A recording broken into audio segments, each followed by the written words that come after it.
કેન્દ્ર સરકારે one nation one election પ્રસ્તાવને આપી મંજૂરી. પીએમ મોદીએ કહ્યું, લોકશાહીને વધુ મજબૂત કરવામાં આ એક મહત્વપૂર્ણ પગલું. સંસદના આગામી શિયાળુ સત્રમાં રજૂ કરાશે one nation one election bill.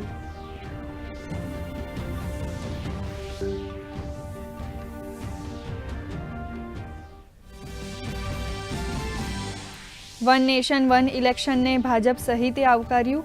Gujarat સહિત દેશભરમાંથી ભાજપ સહિતના દળોનું સમર્થન. સીએમ ભૂપેન્દ્ર પટેલે કહ્યું, આ રાષ્ટ્ર માટે રહેશે ગેમ ચેન્જર, તો વિપક્ષે નોંધાવ્યો સખત વિરોધ.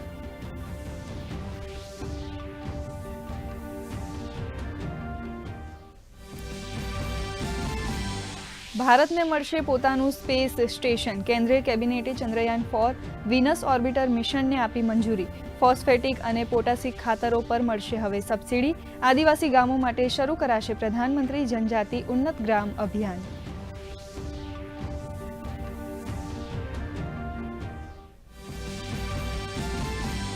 સીએમ ભૂપેન્દ્ર પટેલની અધ્યક્ષતામાં આજે મળી કેબિનેટ બેઠક. ભારે વરસાદ બાદ કૃષિમાં થયેલ નુકસાનની થઈ ચર્ચા.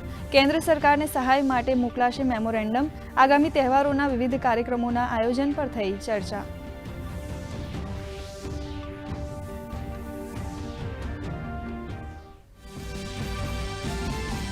ગાંધીનગરમાં રી-ઇન્વેસ્ટ સમિટ સંપન્ન. ઉપરાષ્ટ્રપતિ જગદીપ ધનખડે સમિટની સફળતા માટે મુખ્યમંત્રીને પાઠવ્યા અભિનંદન. સીએમ ભૂપેન્દ્ર પટેલે કહ્યું, રિન્યુએબલ એનર્જી ક્ષેત્રે ગુજરાત અગ્રેસર. ₹3 લાખ કરોડથી વધુના થયા MOU.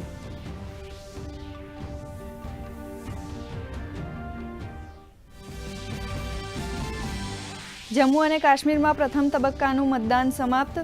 59.8% થયું મતદાન. કિશ્તવાડમાં સૌથી વધુ 77.23% મતદાન. તો હરિયાણામાં કોંગ્રેસનો ચૂંટણી ઢંઢેરો જાહેર. 300 યુનિટ મફત વીજળી, 2 લાખ સરકારી નોકરી સહિત કોંગ્રેસે આપ્યું વચન.